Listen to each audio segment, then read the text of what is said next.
اللہ صلی اللہ تعالی علیہ وسلم۔ مختصر حمد و صلوات کے بعد قرآن مقدس کی بڑی مشہور آیت مقدسہ تلاوت کرنے کا شرف حاصل کیا۔ آئیے متذکرہ آیت پاک کے تحت گفتگو کرنے سے قبل ہم اور آپ اللہ رب العزت کی بارگاہ میں دعا کریں کہ اللہ اپنے حبیب کے صدقے مجھے حق کہنے کی توفیق عطا فرمائے، اور ہم شرکائے بزم کو حق سن کر حق کو قبول کر کر اس پر عمل کرنے کی توفیق عطا فرمائے۔ اللہ کا بڑا احسان، یہ اس کا فضل ہے کہ ہر سال کی طرح اس سال بھی ہم اور آپ ذکر اہل بیت اطہار کرنے کے لیے اس بزم میں شرکت کیے ہوئے ہیں۔ اللہ تبارک و تعالیٰ سے دعا ہے کہ اللہ اس بزم کو سجانے میں، اسے منعقد کرانے میں جن جن لوگوں نے مشقتیں کی ہیں، محنتیں کی ہیں، اللہ ان کی محنتوں کو اپنی بارگاہ میں قبول فرمائے اور اہل بیت اطہار کا صدقہ انہیں عطا فرمائے۔ ایک گزارش میری آپ سے یہ ہے پہلے کہ آپ لوگ ترتیب سے اگر بیٹھنے کے عادی بن جائیں تو بڑی مہربانی ہوگی۔ 4 6 کرسیاں چھوڑ کر آپ لوگ بیٹھتے ہو، پھر بعد میں آتے ہیں لوگ، تو اس میں خلل پیدا ہوتا ہے، بیان کرنے والے کو بھی خلل پیدا ہوتا ہے اور جو لوگ سنتے ہیں ان کے اندر بھی خلل پیدا ہوتا ہے۔ تو یہ ہے کہ یہ ترتیب اپنے اندر پیدا کر لیں کہ جب بھی مجلس میں آئیں تو ترتیب کے ساتھ بیٹھیں، یہ بڑی مہربانی ہوگی۔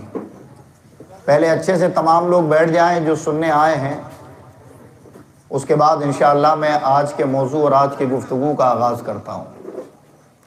ایک مرتبہ اور درود پاک پڑھ لیں۔ اللہم صلی علی سیدنا مولانا محمد معدن الجود والکرم وآلہ وبارک وسلم، صلاۃ و سلام علیک یا رسول اللہ صلی اللہ تعالی علیہ وسلم۔ ماشاءاللہ آج اس بزم کا یہ پانچویں شب ہے، یہ 5ویں محفل ہے کہ جس میں ہم اور آپ ذکر اہل بیت، ذکر صحابہ کرنے کے لیے حاضر ہوئے ہیں۔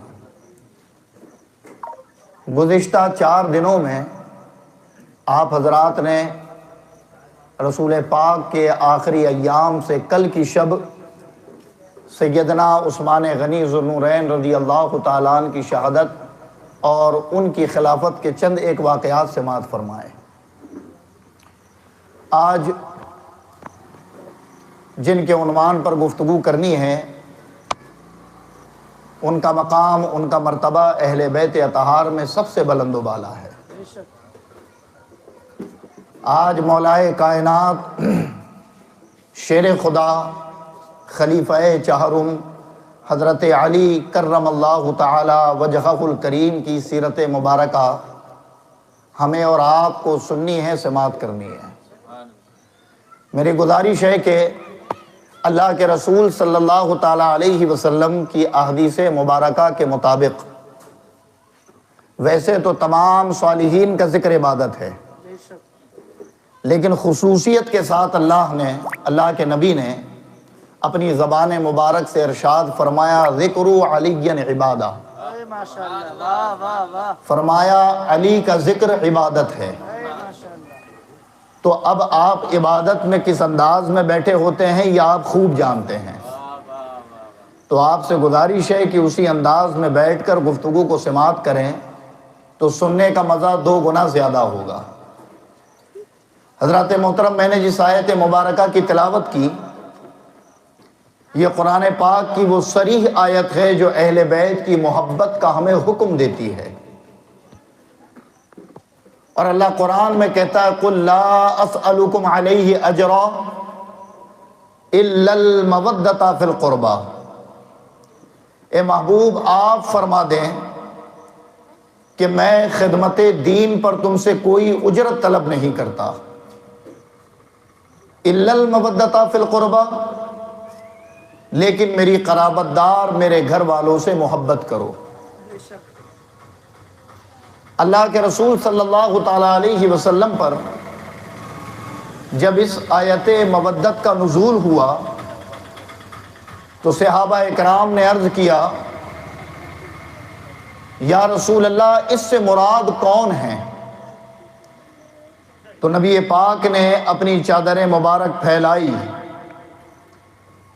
مولائے کائنات کو اس کے اندر لے لیا، سیدہ فاطمہ سلام اللہ علیہا کو اس کے اندر لے لیا، حسنین کریمین کو اس کے اندر لے لیا، اور فرمایا یہ میری اہل بیت ہیں، میں ان سے محبت کرتا ہوں، تم بھی ان سے محبت کرو۔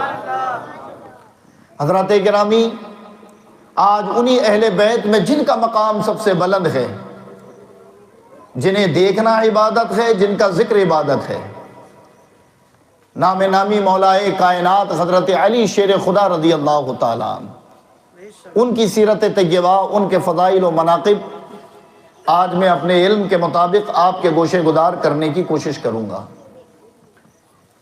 حضرت علی شیر خدا رضی اللہ تعالیٰ عنہ کی شان رب کائنات نے اتنی بلند فرمائی ہے کہ میرے جیسا لا علم آدمی اس کا ادنا سا بھی حق ادا نہیں کر سکتا۔ اور صرف ایک شب نہیں، اگر فضیلت مولائے کائنات میں یہ 10 شب بولی جائیں تو بھی یہ شب قاصر رہیں گی، کم پڑیں گی، اور ذکر علی کا احاطہ نہیں ہو پائے گا۔ مولائے کائنات شیر خدا رضی اللہ تعالیٰ عنہ ترتیب خلافت کے اعتبار سے 4تھے خلیفہ ہیں۔ آپ کی ولادت باسعادت اللہ کے رسول صلی اللہ تعالیٰ علیہ وسلم کے پیدا ہونے کے 30 سال بعد ہوئی، یعنی جب اللہ کے نبی کی عمر مبارک 30 برس کی تھی تو مولائے کائنات حضرت علی شیر خدا رضی اللہ تعالیٰ عنہ کی ولادت باسعادت ہوئی۔ اور حضرت علی رضی اللہ تعالیٰ عنہ کی شان صرف اس کتاب قرآن میں ہی نہیں بلکہ روایات کے اعتبار سے گزشتہ آسمانی کتابوں میں بھی ولایت مولا علی کا ذکر موجود ہے، جس میں مشہور و معروف مفسر اپنی کتاب میں اسے تحریر فرماتے ہیں کہ مولائے کائنات شیر خدا رضی اللہ تعالیٰ عنہ ابھی دنیا میں تشریف نہیں لائے، آپ بیٹے ہیں جناب ابو طالب کے، اور جناب ابو طالب یہ کون؟ نبی پاک صلی اللہ تعالیٰ علیہ وسلم کے چچا ہیں۔ ابھی آپ تشریف نہیں لائے تو پیشے سے جناب ابو طالب یہ تاجر تھے، اور یہ تجارت کرنے کی غرض سے الگ الگ ممالکوں کا سفر کیا کرتے تھے۔ تو یمن کی جانب جب ان کا سفر ہوا تو یہ عادت کے مطابق ایک قافلے کے ساتھ قافلے کی رہبری کرتے ہوئے یمن کی سرزمین پر پہنچے۔ قاضی ثناء اللہ پانی پتی رحمت اللہ تعالی علیہ ارشاد فرماتے ہیں اپنی مشہور تفسیر مظہری کے اندر، جب آپ پہنچے تو یمن میں اس مقام پر جہاں آپ کو تجارت کرنی تھی، ایک بڑا آسمانی کتابوں کا عالم دین رہا کرتا تھا، جس کی عمر تقریباً 150 یا 190 برس کتابوں کے اندر بیان کی جاتی ہے۔ وہ اتنا ضعیف ہو چکا تھا کہ اس کے بھووں کے چمڑے لٹک کر اس کی آنکھوں کو ڈھانپ لیتے تھے۔ جب وہ کسی کو دیکھتا تو پہلے اپنی آنکھوں پہ لٹکے ہوئے چمڑے کو ہٹاتا، پھر اس کا دیدار کیا کرتا تھا، اور برسوں سے اپنی خانقاہ میں اللہ کی عبادت میں مصروف تھا۔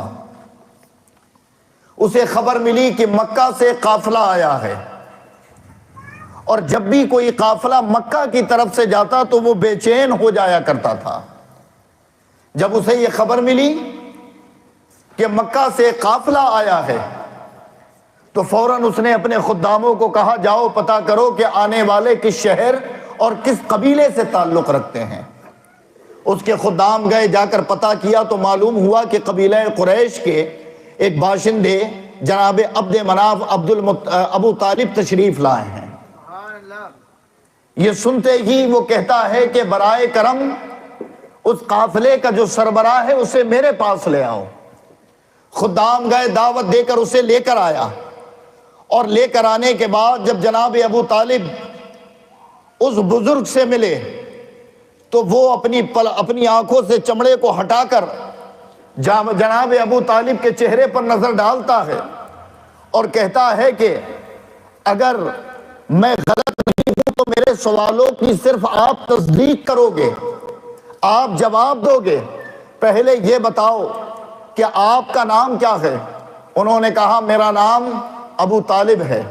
کہا آپ کے والد کا نام کیا ہے؟ کہا میرے والد کا نام عبد المطلب ہے۔ کہا تم کس قبیلے سے تعلق رکھتے ہو؟ کہا میرا تعلق قبیلہ بنی ہاشم سے ہے۔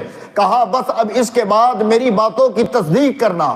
جناب ابو طالب اس بزرگ کے سامنے ہے، اب وہ سوال کرتا ہے کہ اگر میں غلط نہیں تو تم یہ بتاؤ کہ تمہارا ایک بھائی جس کا نام عبداللہ ہے اب وہ دنیا میں نہیں بچا؟ کہا ہاں بالکل یہ درست بات ہے۔ کہا ان کا ایک بیٹا ہے جس کی عمر تقریباً 30 برس ہو چکی ہے، اس کا نام محمد ہے۔ کہا ہاں یہ بات بھی درست ہے۔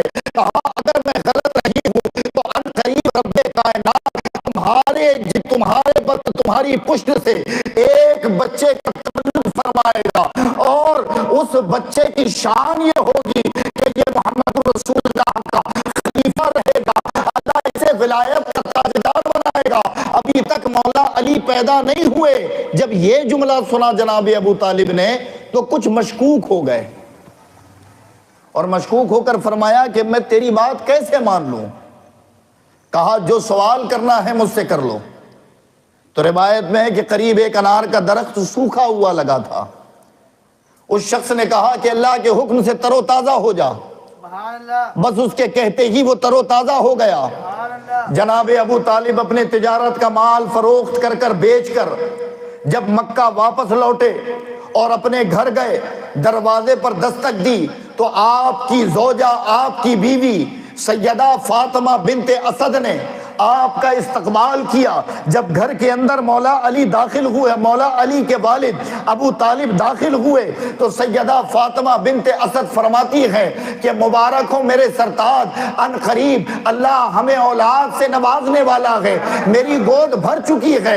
وہ نشاندہی مولا علی کے والد جناب ابو طالب نے یمن میں سنی تھی اور اس کی تکمیل گھر میں پوری ہو رہی ہے۔ یہ سنتے ہی آپ کے دل میں بڑی خوشی اور مسرت محسوس ہوئی۔ پھر وقت گزرا، ایام گزرے، اور وقت و ایام کے ساتھ ساتھ حضرت فاطمہ بنت اسد کا وہ دن بھی آ گیا کہ جس دن آپ کے بچے کا تولد ہونا تھا، جس دن آپ کے بچے کو دنیا میں تشریف لانا تھا۔ وہ بچہ کون ہے جو منبع علم اور منبع ولایت بن کر دنیا میں تشریف لانے والا ہے؟ مولائے کائنات کی ولادت کا وقت آیا۔ آپ اس وقت روایت میں ہے کہ کعبے کا طواف کر رہی تھی۔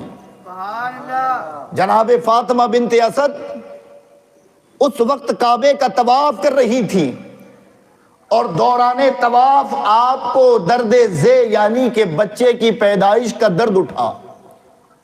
جیسے ہی یہ درد اٹھا تو آپ سمجھ گئیں کہ اب میرے بچے کی ولادت ہونے والی ہے۔ بہرحال روایت میں ہے کہ کسی وجہ سے آپ اپنے گھر کی طرف نہ جا سکی۔ درد اتنا شدت کا ہو گیا کہ آپ کو لگنے لگا کہ اب میرے بچے کا تولد اسی مقام پر ہو جائے گا۔ کہا اللہ اب ہوگا کیا؟ آپ اسی کشمکش میں تھی کہ پھر دیکھا کہ کعبے کی دیوار پھٹی۔ امام حاکم نے اس حدیث کو بیان کیا ہے، اور آپ کعبے کے اندر تشریف لے گئی، اور پھر کعبے کے اندر جب پہنچی تو وہاں مولائے کائنات حضرت علی شیر خدا کی ولادت ہوئی، یعنی حضرت علی پیدا ہوئے کعبے کے اندر۔ اور حضرات گرامی آپ کی ولادت ہی آپ کے مقام کو عیاں کرتی ہے۔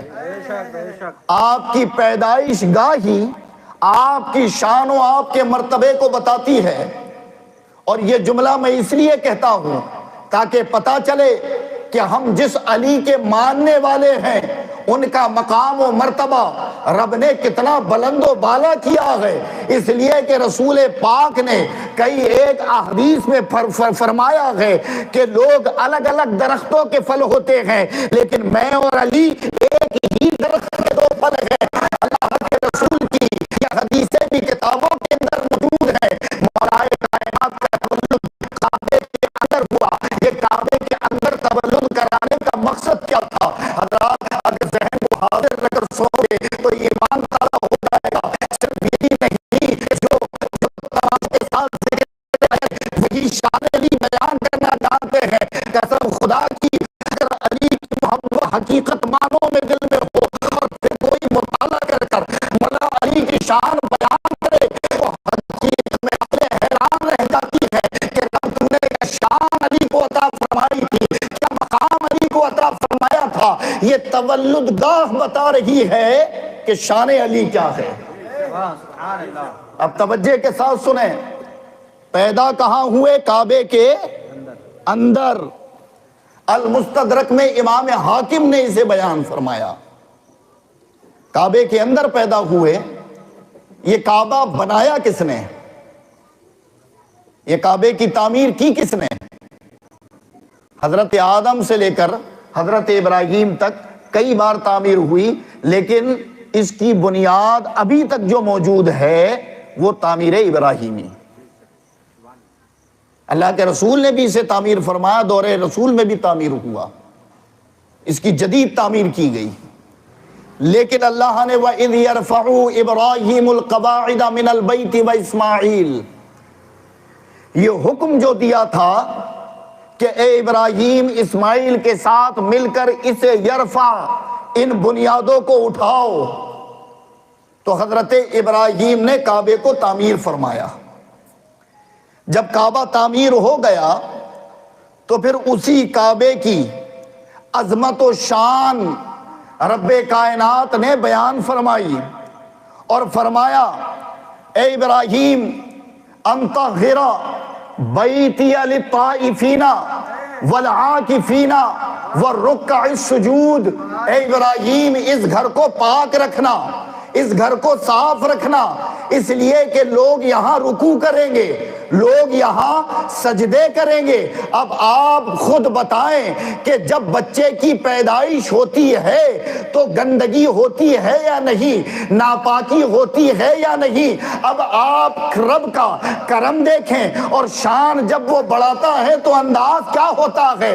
اپنے خلیل کو کہہ رہا ہے اس کعبے کو پاک رکھنا، اس کعبے کو صاف رکھنا، لوگ یہاں نمازیں پڑھیں گے، یہاں سجدے کریں گے، یہاں رکوع کریں گے۔ اور وہی رب فاطمہ بنت اسد کو حکم دے رہا ہے اور کہہ رہا ہے چلی جاؤ کعبے کے اندر، اسی لیے کہ پیدا ہونے والا نجاست لے کر نہیں آ رہا، پیدا ہونے والا گندگی لے کر نہیں آ رہا، پیدا ہونے والا ناپاکی لے کر نہیں آ رہا، بلکہ مصطفیٰ کا نور بن کر وہ کعبے میں آ رہا ہے۔ تو اس کی ولادت سے کعبے کی حرمت میں فرق نہیں پڑتا، بلکہ کعبے کی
اور برکت کا نزول ہوگا۔ مولا علی کی ولادت کہاں ہوئی؟ کعبے میں۔ اور کعبے میں کیا اس کی وضاحت کون کرے؟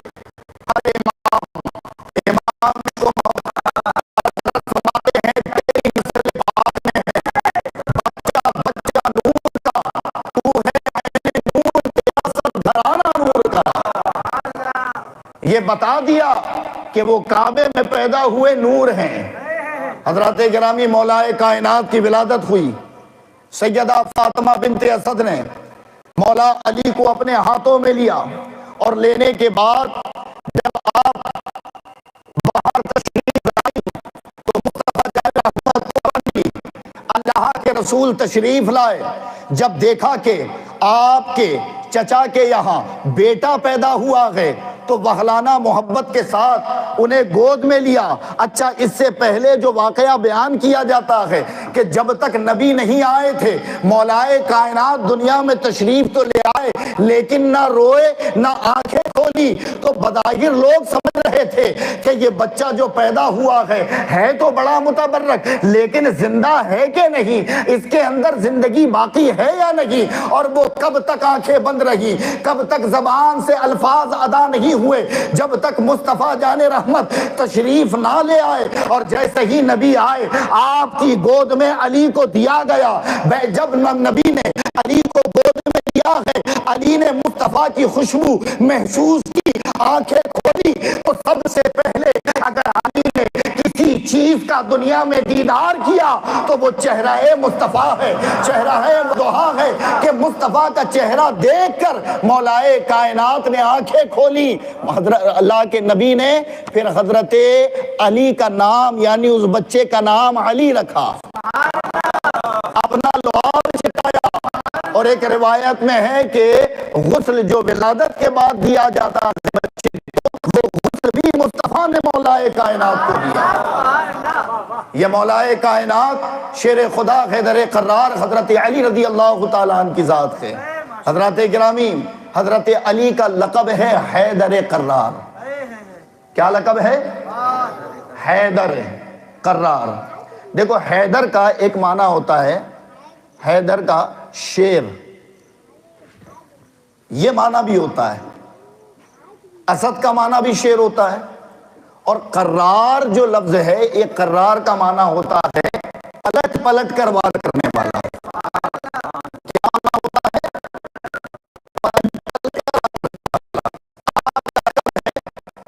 اسد اللہ غالب، یعنی آپ تمام تر اسدوں پر غالب رہے۔ جس نے بھی اپنے آپ کو شیر کہا، ان شیروں کے شیر مولائے کائنات ہے۔ اور آپ کے حیدر کا ایک مفہوم جو میں نے پڑھا وہ یہ کہ ازمان میں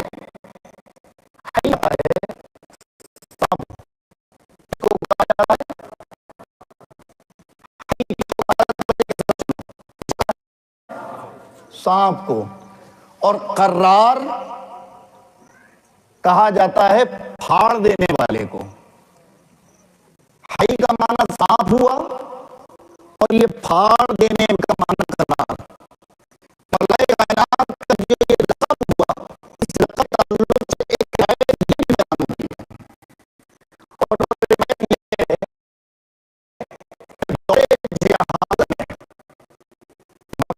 کہ جہالت میں ظاہر ہے کہ کوئی نظام نہیں تھے اور کوئی حدود بھی نہ تھے، تو کون اپنے باپ کی صحیح اولاد ہے اس کا پتہ لگانا مشکل ہوتا تھا۔ سمجھ آ رہی ہے بات؟ یہ پتہ لگانا مشکل ہوتا تھا، تو آپ نے دیکھا ہر دور میں کوئی نہ کوئی ایک جہالانہ رسم دنیا میں رہی، تو اس دور جہالت میں یہ تھی، اسلام نکل کے آتا تھا بادشاہ، اور جو بچہ پیدا ہوتا تھا وہ شیرخوار، تو اسے جھولے میں لا کر میدان میں رکھ دیا جاتا تھا۔ وہ پہاڑوں کی طرف سے نکل کر آتا، اور اگر وہ بچے کو آ کر سونگھتا چلا جاتا تو سمجھ جاتے لوگ کہ یہ بچہ حلالی ہے، اور اگر وہ کسی بچے کو کاٹ لیتا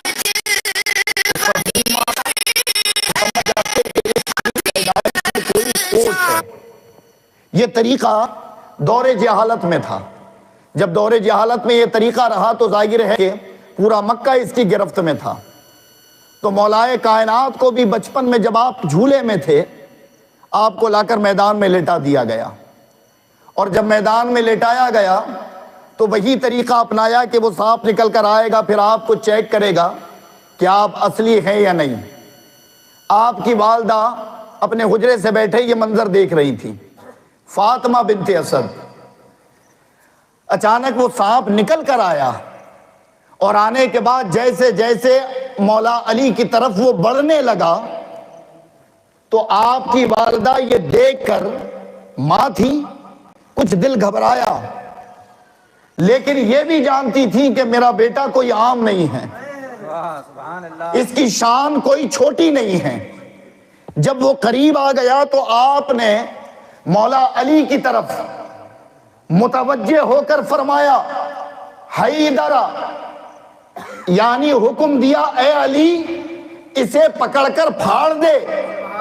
جب وہ منہ کے قریب آیا مولا علی کے تو آپ نے اس کا کلہ، یہ جبڑا پکڑا، اور پکڑنے کے بعد اس عمر میں دونوں ہاتھوں سے اسے پھاڑ دیا اور پھاڑ کر اسے 2 ٹکڑوں میں بانٹ دیا۔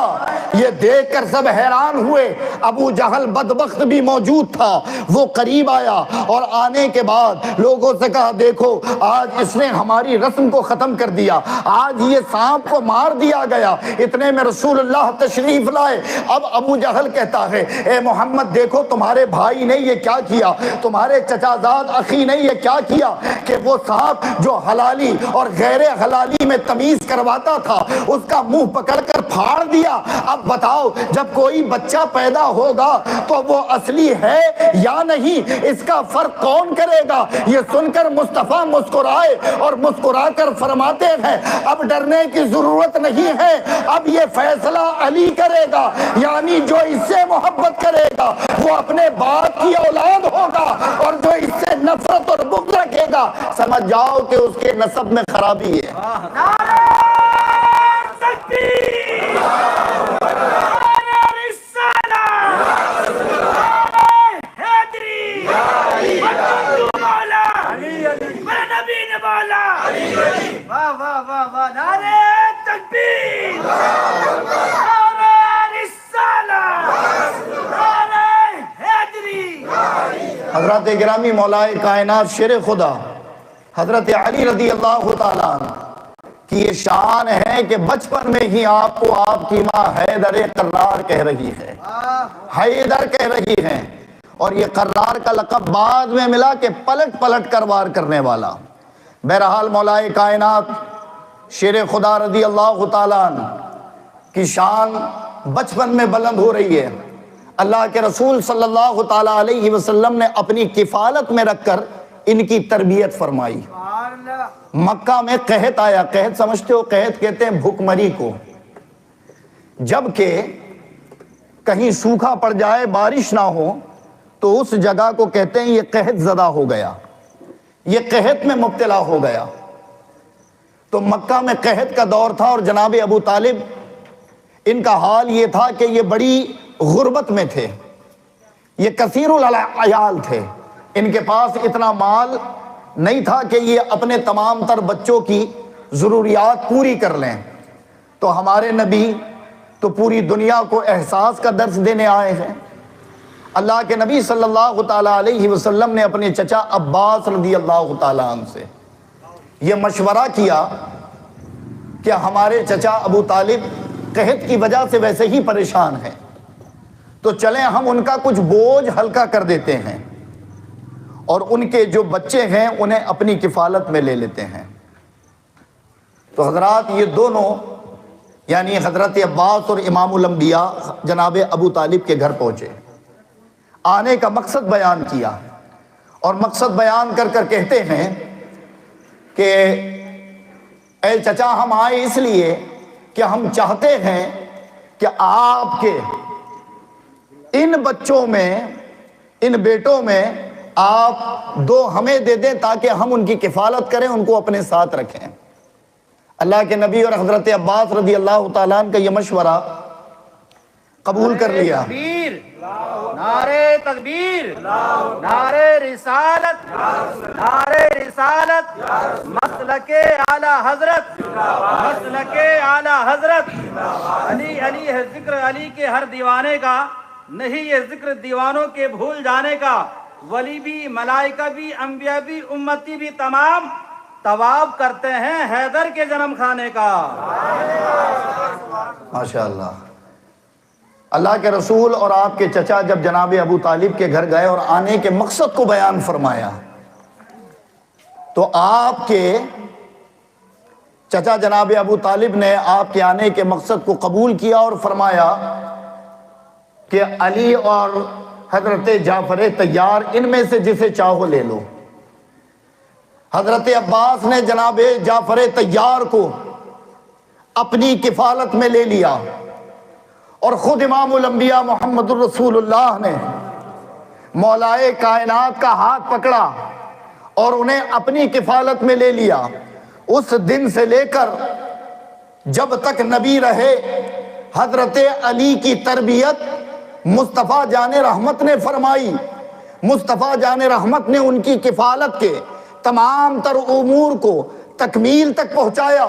اب حضرات محترم رفتہ رفتہ عمر بڑھتی گئی، پھر میرے نبی نے 40 سال کی عمر میں اعلان نبوت بھی فرمایا۔ اور یہ اعلان نبوت کا مقصد کیا تھا؟ میرے نبی کو خدا نے جس لیے بھیجا تھا، بنا کر تو افضل سے نبی بھیجا تھا، لیکن اب اس کا اعلان کرنا تھا۔ تو کوہ صفا کی پہاڑی پر، چٹان پر آپ کھڑے ہوئے اور کھڑے ہو کر کہتے ہیں اے مکہ کے لوگو، اللہ نے مجھے اپنا رسول بنا کر بھیجا ہے، تم ان بتوں کی پوجا کرنا چھوڑ دو، اس خدا کی عبادت کرو جس نے تمہیں ہمیں پیدا کیا ہے۔ نبی کا یہ اعلان سن کر مکہ کے وہ باغی اور وہ مشرک نبی کے جانی دشمن بن گئے۔ طرح طرح سے نبی کو اذیت دینے کے انہوں نے پلان بنانے شروع کر دیے۔ اب حضرت علی کی عمر کے بارے میں بتایا جاتا ہے کہ وہاں عمر نبی حضرت علی کی 8 برس تھی، 9 برس تھی یا 10 برس، یہ تینوں قول موجود ہیں، لیکن سب سے زیادہ جس قول کو بیان کیا جاتا ہے وہ 10 سال کی عمر کا بیان کیا جاتا ہے۔ اللہ کے نبی نے اب تبلیغ شروع کی تو سب سے پہلے اپنے قرابت داروں کو سمجھایا، اپنے گھر والوں کو سمجھایا۔ اور حضرات گرامی حقیقت مانوں میں اسلوب ہونا بھی یہ چاہیے، طریقہ تبلیغ ہونا بھی یہ چاہیے کہ ہم اپنے گھر میں آگ لگا دیں اور پورے جہاں کو پانی بانٹتے پھریں تو وہ تبلیغ کسی کام کی نہیں۔ گھر میں اگر بدلاؤ نہیں تو وہ تبلیغ کسی کام کی نہیں۔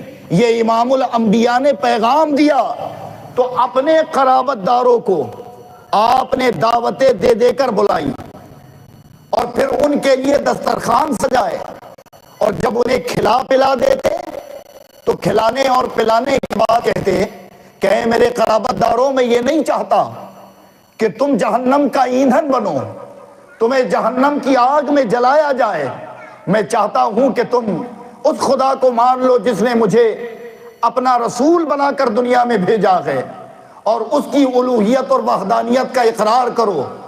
تو وہ تمام جس میں رشتہ دار تھے، جس میں سگا چچا ابو لہب اور دیگر لوگ، وہ کہتے ہیں برا ہو معاذ اللہ محمد تیرا کہ تو نے ہمیں اسی لیے بلایا کہ ہمیں کھلائے پلائے اور پھر اپنے آباء و اجداد کے دین سے ہمیں جدا کر دے۔ اللہ کے رسول نے فرمایا کوئی ہے جو تصدیق کرے گا اس بات کی؟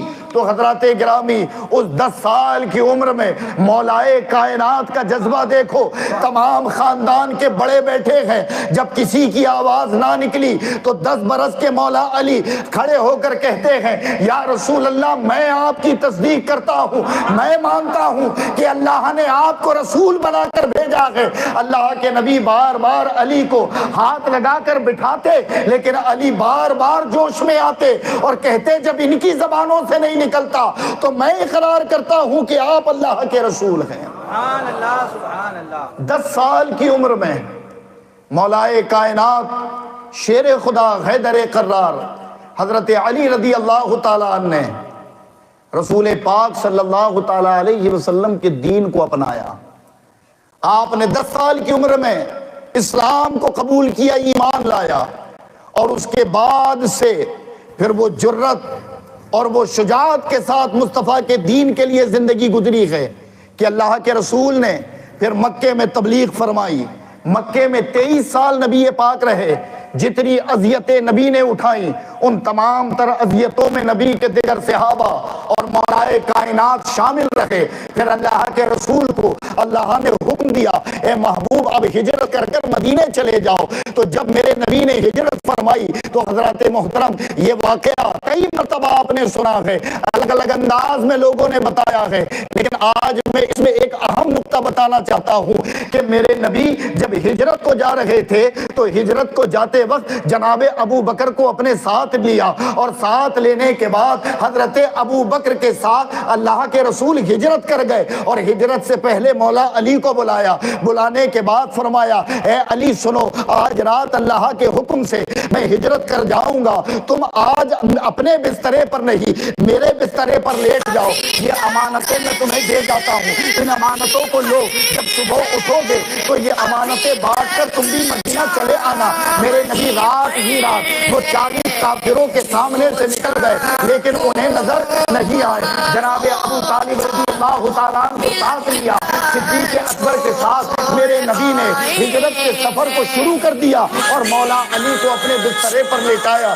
یہاں کفار مکہ نے پلاننگ کر رکھی تھی کہ آج رات ہم امام الانبیاء کو قتل کر دیں گے، محمد ابن عبداللہ کا خون بہائیں گے، اور ان کے گھر کا محاصرہ کر لیا، ان کے گھر پورا گھیر لیا۔ اب رات کا ایک پہر جب گزرا تو یہ اپنی پلاننگ کو انجام تک پہنچانے کے لیے رسول اللہ کے مقام میں آئے، اور جب گھر کے اندر داخل ہوئے ہیں چادر ہٹائی تو کیا دیکھا کہ بسترے پر نبی نہیں ہے بلکہ علی لیٹے ہوئے ہیں۔ وہ تمام کے تمام مایوس ہو کر نکل گئے اور نبی پاک کے تعاقب میں لگ گئے۔ حضرت علی کو جو وصیت کی گئی تھی، مولا علی صبح اٹھے امانتیں بانٹے مدینے چلے گئے۔ اب حضرات محترم سوال یہ ہے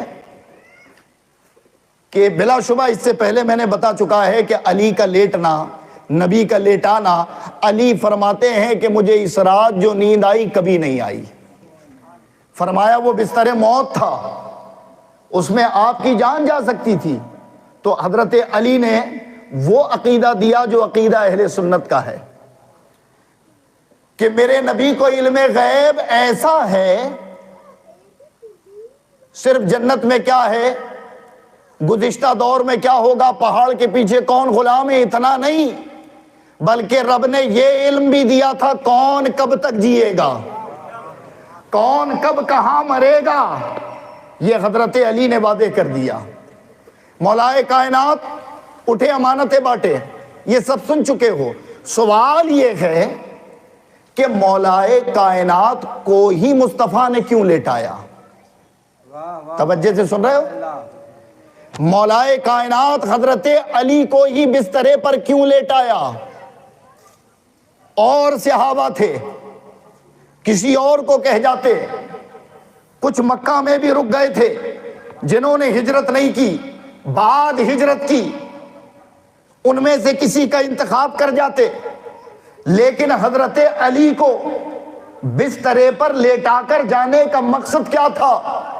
تو نبی بتا رہے ہیں کہ اے میرے امتیوں، جب تمہیں نعمتیں تقسیم کرنے کی باری ہوگی تو ہم جسے چاہیں گے نعمتیں تقسیم کریں گے، لیکن جب بھی قربانی کی بات آئے گی تو میں محمد اپنی آل کو پیش کروں گا، اپنی اولاد کو پیش کروں گا، تاکہ دنیا یہ نہ کہہ پائے کہ بتاؤ اللہ رسول اللہ نے علی تھے انہیں کیوں نہیں لیٹایا، گھر کے اور تھے انہیں کوئی نہیں لیٹایا۔ تو نبی نے عدل کیا کہ جب خطرے کی بات تھی تو دوسروں کو نہیں اپنوں کو لیٹایا، اسی لیے کہ اگر ان کے ساتھ جو بھی ہو غم مجھے ہوگا۔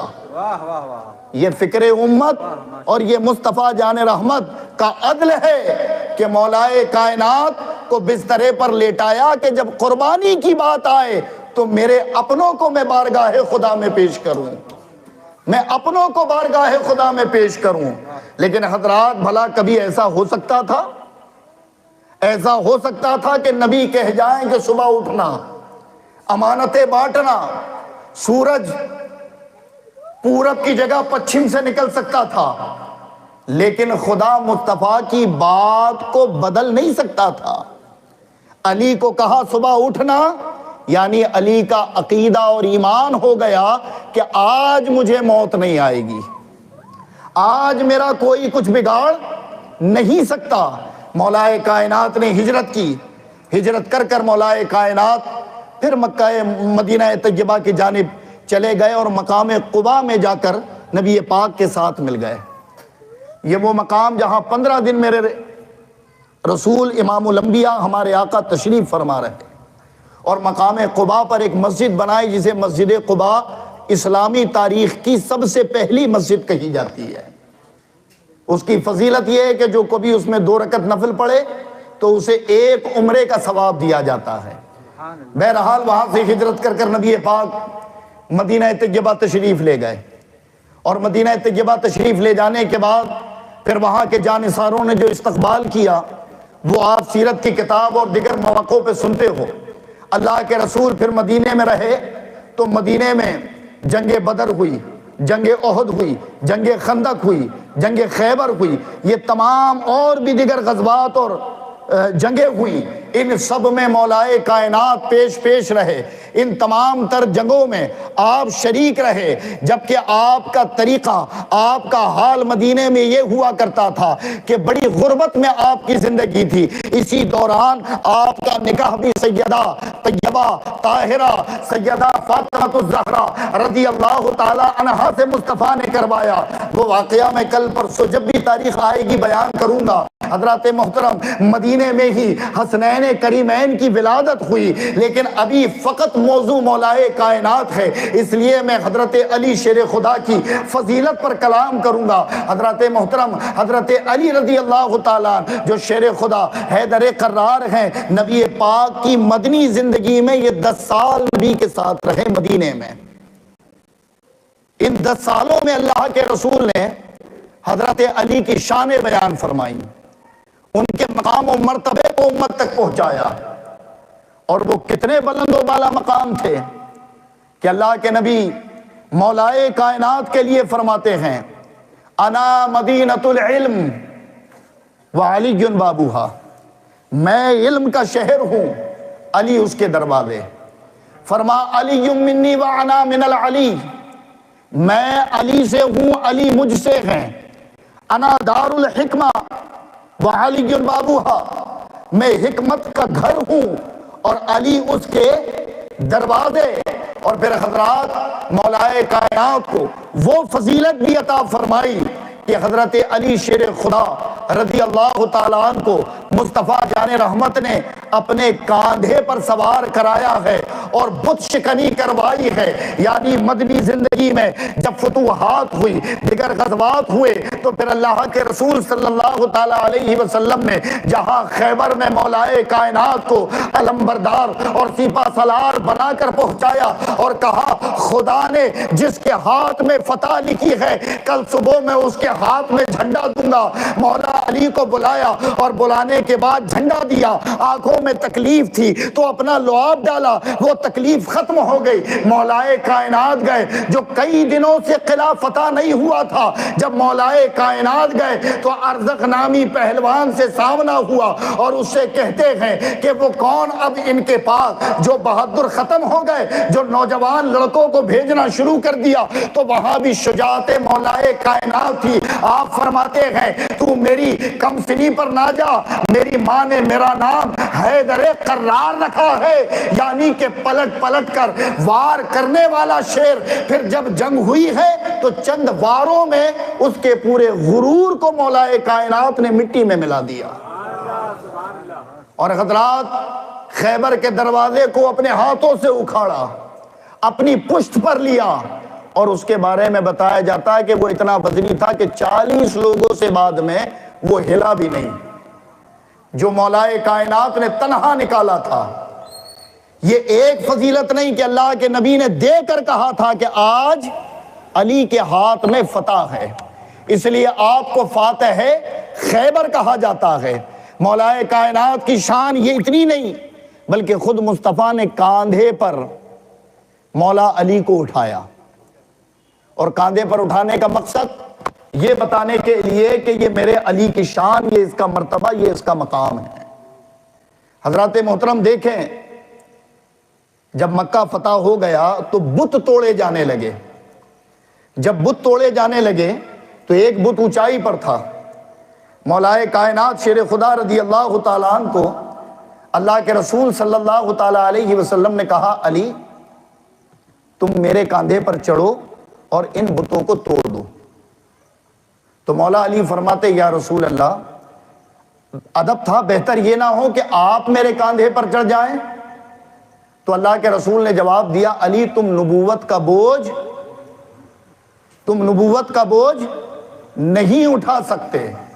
توجہ کے ساتھ سننا، تم نبوت کا بوجھ نہیں اٹھا سکتے. آج ایک فتنہ امت مسلمہ میں اور یہ مولا علی کی گستاخی اور بے ادبی کی جاتی ہے اور خود عقیدہ علی کے خلاف بات کی جاتی ہے کہ مولا علی انبیاء سے افضل ہے، جبکہ رسول اللہ نے بتایا اے علی تم نبوت کے بوجھ کو نہیں اٹھا سکتے. یہ عقیدہ ہے اہل سنت ہے کہ ہم علی کو ولی مانتے ہیں، ان کی شان کا ادراک کرتے ہیں، لیکن ایک حد ہے ہم اس حد سے آگے نہیں بڑھتے. کیونکہ خود مولائے کائنات کا قول ہے دیگر کتابوں میں اے علی ایک گروہ تمہاری محبت میں گمراہ ہوگا اور اس کی وجہ یہ ہوگی کہ وہ جو تم نہیں ہو وہ بھی بتائے گا، اور ایک تمہارے بغض میں، تمہاری دشمنی میں، تمہاری عداوت میں گمراہ ہو جائے گا. اللہ کا کرم ہے کہ اس نے ہمیں وہ جماعت دی کہ جیسی محبت کا حکم اللہ اس کے رسول نے دیا ہم ویسی محبت علی سے کرتے ہیں اور اپنے ایمان کا جزء اصل محبت علی کو جانتے ہیں. ہم یہ مانتے نہیں کہ جس کے قلب میں علی یا آل علی کی محبت نہ ہو وہ مسلمان ہی نہیں، وہ منافق ہے. اور خود امام الانبیاء رسول اللہ نے فرمایا کہ علی مومنوں منافقوں کے درمیان ایک خط امتیاز ہے. حضرت ابو ذر غفاری رحمت اللہ رضی اللہ تعالیٰ عنہ فرماتے ہیں کہ جب ہم کسی مشکوک یعنی شک والے مجمع میں جاتے جہاں لگتا کہ یہاں ایسے لوگ بیٹھے ہیں کہ جن کے اندر نفاق بھرا ہوا ہے، بغض بھرا ہوا ہے، تو ہم ان منافقوں کو اجاگر کرنے کے لیے ذکر علی شروع کر دیتے. اور جب وہ ذکر علی ہوتا اور جن کے چہرے کھل جاتے ہم سمجھ جاتے یہ مومن ہیں، اور جس کے چہرے بگڑ جاتے ہم سمجھ جاتے یہ منافق ہے. یہ مولا علی کے ذکر کو خطہ امتیاز بنایا ایمان و نفاق کے درمیان. تو حضرات محترم کاندھے پر چڑھایا بت کے شکن کرتے وقت، کاندھے پر چڑھایا اور کاندھے پر چڑھانے کے بعد کہا علی چڑھ جاؤ. تو مولا علی نے کہا یا رسول اللہ آپ آ جائیں. تو فرمایا علی تم نبوت کے بوجھ کو نہیں اٹھا سکتے. یہ نبی کے جملے. پھر حضرت علی نے کہا یا رسول اللہ پھر آپ کی مرضی. حضرت علی مصطفیٰ کے کاندھے پر سوار ہوئے اور بت توڑا. بت توڑ کر جب نیچے آئے تو پوچھا علی کہاں تک پہنچے تھے؟ کہا یا رسول اللہ میں اتنی بلندی پر تھا کہ لگتا تھا کہ عرش اعظم کو چھو لوں گا. عرش اعظم میرے ہاتھ کے قریب ہے. یعنی نبی پاک کے کاندھے پر چڑھ کر اللہ کے رسول نے مولائے کائنات کو عرش اعظم تک پہنچا دیا. اور حضرات محترم وہ ابھی درمیان میں یہ بات کہی جا رہی تھی، مولانا عبدالسمیع صاحب نے بڑی اچھی بات کہی تھی کہ یہی حضرت ابو بکر ہیں. حضرت ابو بکر میرے نبی دیکھو کیسے مقام اپنے صحابہ کا بڑھاتے ہیں. یہاں علی کو اپنے کاندھے پر چڑھا کر بتا دیا کہ یہ شان علی دیکھ لو. وہاں ابو بکر کے کاندھے پر بیٹھ کر بتا دیا کہ یہ شان ابو بکر دیکھ لو. غار حرا میں چڑھتے وقت ابو بکر کے کاندھے پر مصطفیٰ تھے اور بت توڑواتے وقت مصطفیٰ نے علی کو اپنے کاندھے پر چڑھا دیا. سبحان اللہ.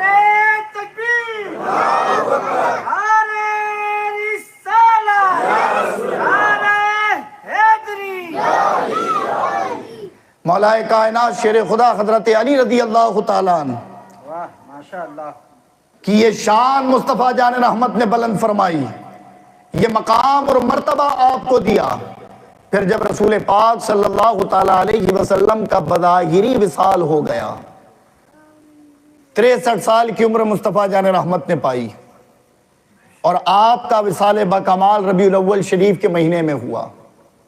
اللہ کے نبی کے وصال کے بعد خلیفہ بنے ابو بکر۔ حضرت ابو بکر صدیق رضی اللہ تعالیٰ عنہ کے وصال کے بعد خلیفہ بنے حضرت عمر ابن خطاب رضی اللہ تعالیٰ عنہ۔ ان کی شہادت کے بعد خلیفہ بنے سیدنا عثمان غنی ذو النورین رضی اللہ تعالیٰ عنہ، اور ان کی شہادت کے بعد پھر خلیفہ بنے مولائے کائنات شیر خدا حضرت علی کرم اللہ تعالی وجہہ الکریم۔ اور حضرت علی کے خلافت پر بیٹھتے ہی چونکہ رب کائنات نے مولا علی کو بھیجا ہی فتنوں کو ختم کرنے کے لیے تھا، مولا علی کے بچوں کو بھیجا ہی فتنے ختم کرنے کے لیے تھا، تو مولا علی کے خلافت پر بیٹھتے ہی کئی ایک فتنے خارجیوں کے، کئی ایک فتنے سبائیوں کے، اور جو ہیں وہ باغیوں کے فتنے سامنے آئے۔ مولائے کائنات ان تمام تر فتنوں سے نپٹتے رہے۔ تاریخ جو بتاتی ہے حضرات محترم، تو اتنا سبق یاد رکھیں کہ ہم اہل سنت ہیں، نہ ہم رافضی ہیں، نہ ہم خارجی ہیں۔ ہمیں درس یہ دیا گیا ہے کہ جس سے مصطفیٰ کا تعلق ہے ہم اس سے محبت کریں گے، اور جس سے مصطفیٰ ناراض ہے ہم اس سے ناراض رہیں گے۔ سمجھ آ گئی بات؟ اس کی ایک وجہ بتاتا ہوں، اس کی ایک وجہ سن لو۔ آپ آج یہ سوچ رہے ہیں کہ ان موضوع پر یا ان چیزوں پہ بات کر کے فائدہ نہیں، تمہیں نہیں معلوم ہمارے امت کا اور خاص کر اہل سنت کا حال کیا ہو گیا ہے۔ جن کو حقیقت معنوں میں پیخانہ دھونے کا شعور نہیں، وہ ان باتوں میں الجھے ہوئے ہیں کہ ان سے پوچھو بیٹا نماز میں فرائض کتنے انہیں نہیں معلوم، شرائط اور واجبات کتنے انہیں نہیں معلوم۔ تو ایک عقیدہ جو اہل سنت کا ہے وہ بتا رہا ہوں، یہ کسی کو ناراض یا خوش کرنے کے لیے نہیں۔ جو عقیدہ ہے اہل سنت کا وہ عقیدہ تمہارے سامنے، اب تم کیا ہو اپنا فیصلہ کر لینا۔ نبی کا تعلق جس کے ساتھ ہے ہم اس کا ادب کریں گے، اور جس نے نبی کے ساتھ غداری یا نبی کی توہین کی ہم اس پر لعنتیں بھیجیں گے۔ سمجھ آئی؟ جس نے نبی کی آل کو ستایا ہم اس پر لعنتیں بھیجیں گے۔ یہ اہل سنت کا متفقہ عقیدہ رہا ہے۔ رہی بات کہ جو مولائے کائنات کے دور خلافت میں جنگیں ہوئی، ان جنگوں کا چرچا آج ہر ایرا غیرہ بہت اچھے سے جان رہا ہے، اور میں نہیں چاہتا کہ اس طرف جا کر خامہ خواہ جس ترتیب سے ہم بات کر رہے ہیں اس ترتیب سے الگ ہٹا جائے۔ دیکھو خلاصہ کلام یہ ہے کہ اگر مجھے کسی چیز کو نہیں ماننا تو آپ توے پر بھی بیٹھ جاؤ، میں نہیں ماننے کا، صحیح بات ہے؟ اور اگر مجھے ماننا ہے تو چند چیزیں ہی میرے لیے کافی ہیں۔ بس خیال یہ رکھنا کہ ہم جس سے بھی محبت کرتے ہیں اس کی ذات کی وجہ سے نہیں۔ سمجھ آ رہی ہے بات؟ جس سے بھی محبت کرتے ہیں اس کی ذات کی وجہ سے نہیں، ہم جس سے محبت کرتے ہیں فقط مصطفیٰ کے لیے، جس سے بھی محبت کرتے ہیں فقط نبی کے لیے۔ تو جس کی محبت نبی کی شان بڑھائے ہم اس سے محبت کریں گے، اور جس کی محبت سے نبی کی شان یا جس کی گستاخی بے ادبی سے نبی کی شان گھٹے ہم وہاں خاموش رہیں گے۔ سمجھ آ گئی بات؟ آ رہی ہے سمجھ؟ پھر سے کہہ دوں ایک مرتبہ، جس کی محبت سے نبی کی شان بڑھے ہم وہ باتیں کریں گے، جس کی بے ادبی سے نبی کی شان میں انگلیاں اٹھیں ہم خاموش رہیں گے۔ یہ اکابر اہل سنت کا عقیدہ ہے، اکابر اہل سنت کا عقیدہ ہے۔ سمجھ آئی؟ ایسا نہیں کہ ان مسائلوں پر میں بات نہیں کر سکتا، ایسا نہیں کہ ان مسائلوں کو چھیڑ کر میں اپنے جوہر اور اپنے کمال نہیں بتا سکتا، لیکن حضرات محترم جب معیار ہی سمجھنے کا باقی نہ ہو تو سمجھا کر فائدہ کچھ حاصل نہیں ہوتا۔ تو توجہ کے ساتھ یہ سنیں کہ جب کسی نبی کے ساتھی پر کوئی کلام کیا جائے تو آپ دیکھیں کہ اس کو برا کہنے سے اس کی ذات کو کچھ نہیں ہو رہا۔ آنے والی نسلیں یا دیگر مذاہب کے لوگ آپ کا جب یہ عقیدہ اور طرز عمل دیکھیں گے وہ کہیں گے تم تو کہتے تھے کہ تمہارے نبی سے جو ملا وہ ہادی بن گیا، تمہارے نبی کو جس نے دیکھا ان کی تربیت کا وہ اثر کہ پوری دنیا میں اسلام پھیل گیا، اور پھر تم ہی بتا رہے ہو کہ تمہارے نبی کی تربیت پانے والے ایک دوسرے کے دشمن بن چکے تھے۔ تو حضرات یہ نظریہ کیا ان کی ذات کو برا کلوا کروا رہا ہے یا مصطفیٰ جان رحمت کی شان میں کمی پیدا کرنے کا باعث ہے؟ سمجھ آ گئی بات؟ بس فقط اور عقیدہ ایک کہ جتنے مقام پر جو مولا علی کے مقابل آیا وہ سب خطا پر تھے، وہ سب غلطی پر۔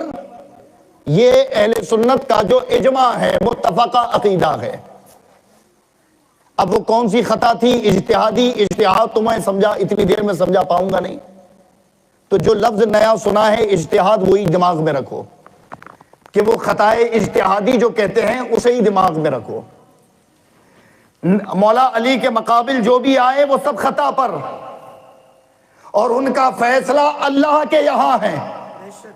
ہمیں جرت نہیں ہے کہ ہم ان کے لیے اپنی زبانیں لان تان کر کر کھولیں، اور اگر کھولتے ہو تو پھر تم اپنا حشر جانو، تم خدا کی بارگاہ ہمیں جواب دینا۔ میں یہ بات اس لیے کہہ رہا ہوں کہ مولا علی کی محبت کو بیان کرنے کے لیے کسی کی دشمنی بیان کرنے کی ضرورت نہیں۔ علی کی محبت یا علی کا مقام کسی کی گستاخی کا محتاج نہیں۔ مصطفیٰ نے علی کے مقام کو اتنا بلند کر دیا ہے کہ پوری زندگی بھی ذکر کرو تو حق ادا نہیں ہو پائے گا۔ تو اس کے لیے کوئی معیار نہیں رکھنا ہے کہ جب تک ہم یہ نہ کریں گے تو ہم علی والے نہیں کہلائیں گے۔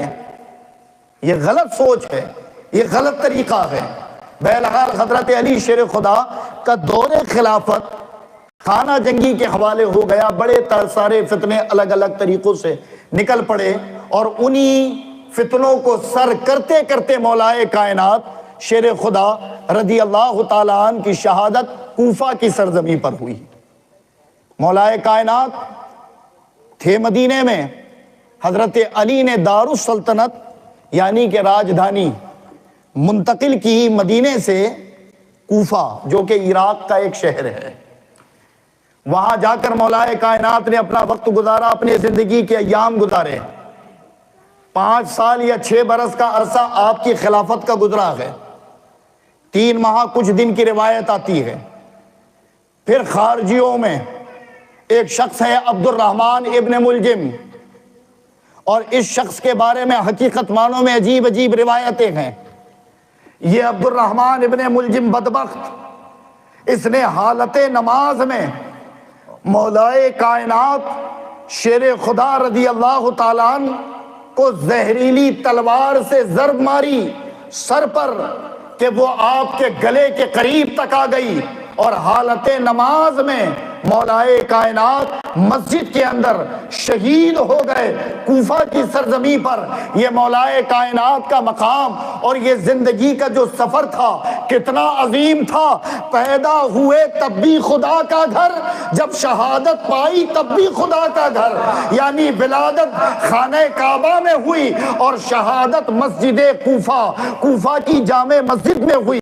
مولائے کائنات شیر خدا رضی اللہ تعالیٰ عنہ کی تجہیز و تکفین کے بارے میں کئی ایک اقوال آتے ہیں کہ آپ کی نماز جنازہ امام حسن نے پڑھائی، گھر کے دیگر حضرت عباس، امام حسین اور گھر کے دیگر لوگوں نے مل کر آپ کو غسل دیا، اور پھر ایک مشہور روایت کہ آپ کو جو دفن کیا گیا ہے وہ نجف اشرف میں، عراق میں، آپ نجف میں دفن ہیں۔ لیکن حضرات محترم اس پر بھی کسی کا کوئی متفقہ فیصلہ نہیں۔ ایک روایت امام جعفر صادق رضی اللہ تعالیٰ عنہ کی جسے کوٹ کر کر تمام لوگ کہتے ہیں کہ امام علی رضی اللہ تعالیٰ عنہ نجف اشرف میں مدفن ہے، لیکن یہ پختہ طور پر کسی کو نہیں معلوم، چاہے وہ اہل سنت ہوں یا شیعہ ہوں، کسی کو نہیں معلوم کہ حقیقت معنوں میں مولا علی کی قبر اصل معنوں میں ہے کہاں۔ لیکن چونکہ تصدیق کرنے والے امام جعفر صادق مولا علی کے پوتے ہیں، اس اعتبار سے ہمارا عقیدہ ہے کہ مولا علی شیر خدا رضی اللہ تعالیٰ عنہ کا مسکن نجف اشرف ہے۔ اس میں شک ہے، یہ مشکوک ہے۔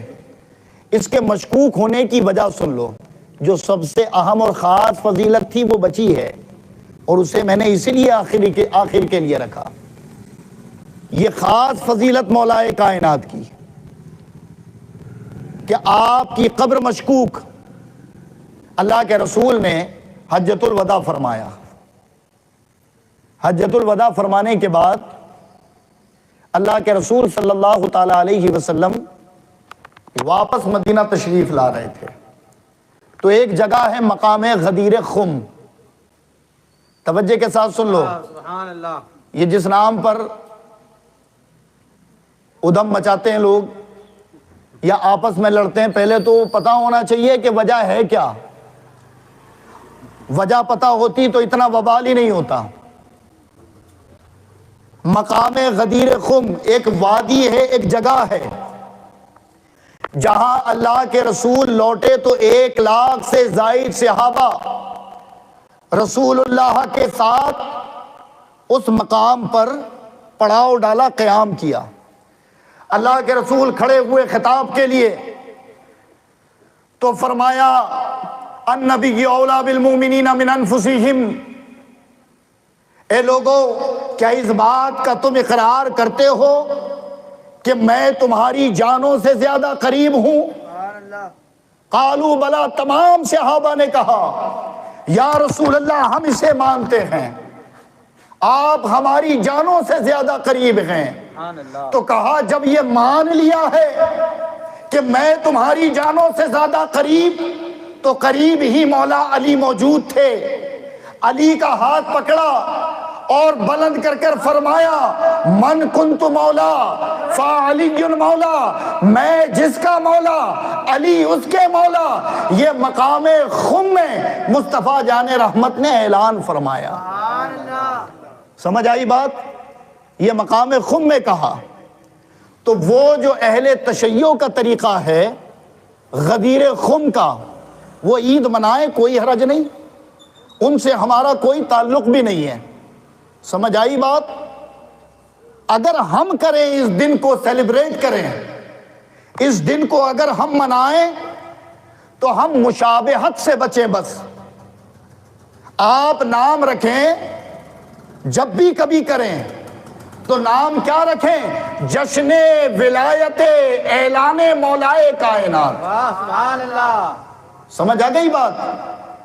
جشن مولائے کائنات، یہ نام رکھنے میں کوئی خرابی ہے؟ حدیث پاک میں اللہ کے رسول نے فرمایا من تشبہ قومہ فہو منہ۔ یہ حدیث ہے کہ آپ جس کی صحبت اپناؤ گے اسی کی طرح ہوگے۔ تشبیہ سے منع فرمایا۔ تو جس میں اختلاف بڑھتا ہو ذکر کرو، اگر اہل سنت کا دعویٰ ہے، مولا علی کے ذکر سے کسی نے نہیں روکا، لیکن جہاں رافضیوں کی مشابہت ہو اس سے اپنے آپ کو بچانا بہتر ہے۔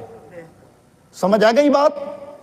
فرمایا اس مقام پر من کنت مولا۔ اب آخری بات سن لیں، جو من کنت مولا فعلی مولا، میں جس کا مولا علی اس کے مولا۔ 1,00,000 سے زائد صحابہ ہیں، سب نے کہا یا رسول اللہ ہم نے مولا مانا۔ سبحان اللہ، سبحان اللہ، تمام صحابہ نے علی کو مولا مانا۔ جب مولا علی کو مولا مان لیا تو حضرات محترم اب ہوا کیا مسئلہ کہ رسول نے ہاتھ پکڑ کر کہا تھا جس کا میں مولا اس کے علی مولا۔